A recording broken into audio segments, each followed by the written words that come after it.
ఆయనకు 450 గజాల్లో తిలక్ నగర్ లో ఇల్లు ఉన్నది. అది వాళ్ళ తాత తండ్రి నుంచి ఆయనకు వచ్చిన ఇల్లు. సో ఆయన అమెరికాలో ఉంటున్నాడు. ఆ ఇల్లు అమ్మాలని నిర్ణయం చేసుకున్నాడు. అడ్వాన్స్ తీసుకున్నాడు పైసలు. రిజిస్ట్రేషన్ ఆఫీస్ లో స్లాట్ బుక్ చేసుకున్నాడు. ఆదివారం అమెరికాకు టికెట్ బుక్ చేసుకున్నాడు.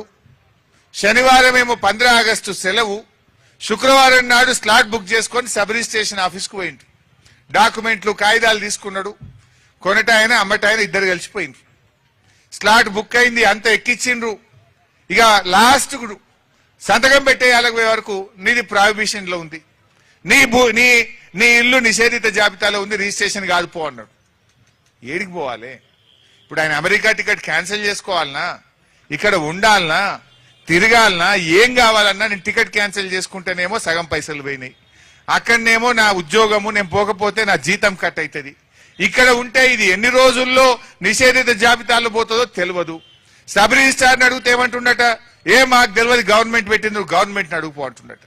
ఎంఆర్ఓ దగ్గరికి పోతే నాకు తెలియదు పో అన్నట. అటు ఇటు పోయి మన కాలేరు వెంకటేష్ ఎమ్మెల్యే గారు అక్కడ అంబర్పేటకు, ఆ నల్లకుంట తిలక్ నగర్ వెంకటేష్ గారికి వస్తుంది. వెంకటేష్ గారిని దొరకబట్టుకొని వెంకటేష్ గారి దగ్గర పోయినట్టు ఎమ్మెల్యే గారి దగ్గరికి. ఎమ్మెల్యే గారు ఆర్టీఓకి ఫోన్ చేసిండు.